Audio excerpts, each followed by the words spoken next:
ওরা গিয়ে যদি কিছুই না করতে পারে তাহলে ওদের পিছে আমরা যে এত কোটি কোটি টাকা খরচ করতেছি আমরা কি ওদের কাছ থেকে ওই টাকা ফেরত চাচ্ছি নাকি? একজন বোর্ড ডিরেক্টর উনি যেভাবে প্লেয়ারদেরকে নিয়ে মন্তব্য করছেন, একজন দায়িত্বরত বোর্ড ডিরেক্টর কখনোই এইভাবে প্লেয়ারদের নিয়ে কথা বলতে পারেন না।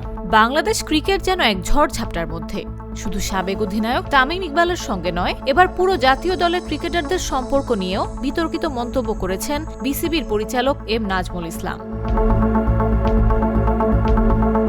এই অসংলগ্ন আচরণ ও মন্তব্যকে আর সহ্য করতে চাইছেন না ক্রিকেটাররা। কোয়াব সভাপতি মোহাম্মদ মিঠুন স্পষ্ট করে জানিয়েছেন, নাজমুল ইসলাম পদত্যাগ না করলে বিপিএল সহ সব ধরনের ক্রিকেটই বয়কট করা হবে। আমরা ইমিডিয়েট উনার রিজাইন চাচ্ছি। উনি যদি কালকে বিপিএল এর ফার্স্ট ম্যাচের আগে যদি রিজাইন না করেন তাহলে আমরা সব ধরনের ক্রিকেট বন্ধ ঘোষণা করছি। বুধবার গভীর রাতে ঢাকার হোটেলে বিসিবি ও কোয়াবের ঊর্ধ্বতন নেতাদের মধ্যে আলোচনা হলেও কোনো সমাধান বের হয়নি। মিঠুন জানিয়েছেন, বোর্ড আমাদের কাছে সময় চেয়েছে, কিন্তু আমরা 24 ঘন্টার আলটিমেটাম দিয়েছি। যতক্ষণ পর্যন্ত নাজমুল পদত্যাগ করবেন না ততক্ষণ আমরা মাঠে নামব না। এতে বোঝা যাচ্ছে আজ বৃহস্পতিবারের দুটি নির্ধারিত বিপিএল ম্যাচও স্থগিত হওয়ার সম্ভাবনা প্রবল। এই সিদ্ধান্ত কেবল একটি টুর্নামেন্টকে প্রভাবিত করছে না।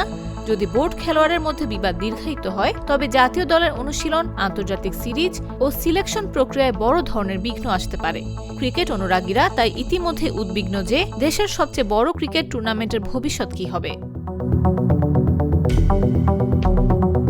বিশেষজ্ঞরা বলছেন, এই অবস্থা থেকে উত্তরণের একমাত্র পথ হল নাজমুল ইসলামের স্বেচ্ছায় পদত্যাগ বা বোর্ডের দৃঢ় মধ্যস্থতা।